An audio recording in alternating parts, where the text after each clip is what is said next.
मुलीनं आंतरजातीय विवाह केला म्हणून संपत्तीत हिस्सा देण्यास नकार. सुप्रीम कोर्टानंही वडिलांची साथ दिली. नेमकं प्रकरण काय जाणून घेऊया.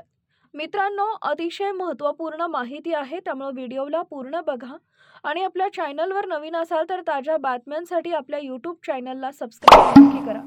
तर मित्रांनो, मुलीनं आंतरजातीय लग्न केल्यानं वडिलांनी तिला संपत्तीत हिस्सा देण्यास नकार दिला असून मृत्यूपत्रातून तिचं नाव वगळलंय. जेव्हा हे प्रकरण सर्वोच्च न्यायालयात पोहोचले तेव्हा न्यायालयानंही उच्च न्यायालय आणि ट्रायल कोर्टाचे निर्णय रद्द करत मुलीला धक्का दिला. सर्वोच्च न्यायालयानं असा निर्णय दिलाय की तिच्या वडिलांच्या मालमत्तेवर कोणताही अधिकार नाही.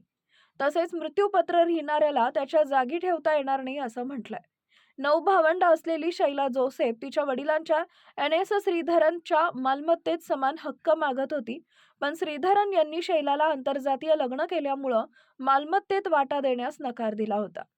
सर्वोच्च न्यायालयाचे न्यायमूर्ती एहसानुद्दीन अमानुल्ला आणि के विनोदचंद्रन यांच्या खंडपीठानं या प्रकरणाची सुनावणी केली.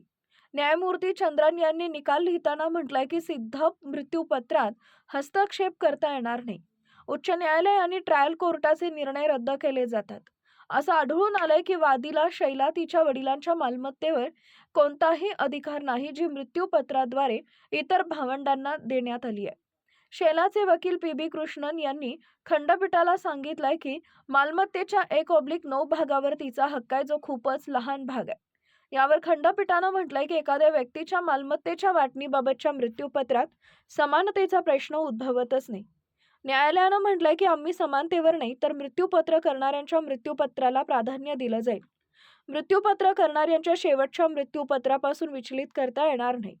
सर्वोच्च न्यायालयानं शीलाच्या भावंडांचे अपील स्वीकारले आणि त्यांच्या वडिलांच्या मालमत्तेत समान वाटा मागणाऱ्या खटल्याला फेटाळून लावलंय. न्यायालयानं म्हटलंय की सावधगिरीचा नियम मृत्यूपत्रातील मजकुरावर लागू करता येत नाही, जो त्याच्या मालमत्तेच्या वाटणीवर पूर्ण अधिकार असलेल्या व्यक्तीनं लिहिलेला होता.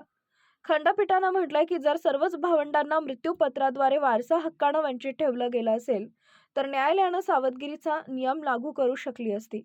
संपत्तीत हिस्सा का दिला नाही, शैलाला मालमत्तेत वाटा का देण्यात आला नाही, याबद्दल न्यायालयानं म्हटलंय की आपण मृत्यूपत्र करणाऱ्याला आमच्या जागी ठेवू शकत नाही. आपण आपले विचार मृत्यूपत्र करणाऱ्यावर लादू शकत नाही. मृत्यूपत्र करणाऱ्याची इच्छा काय आहे हे महत्त्वाचं आहे, असं न्यायालयानं म्हटलं आहे.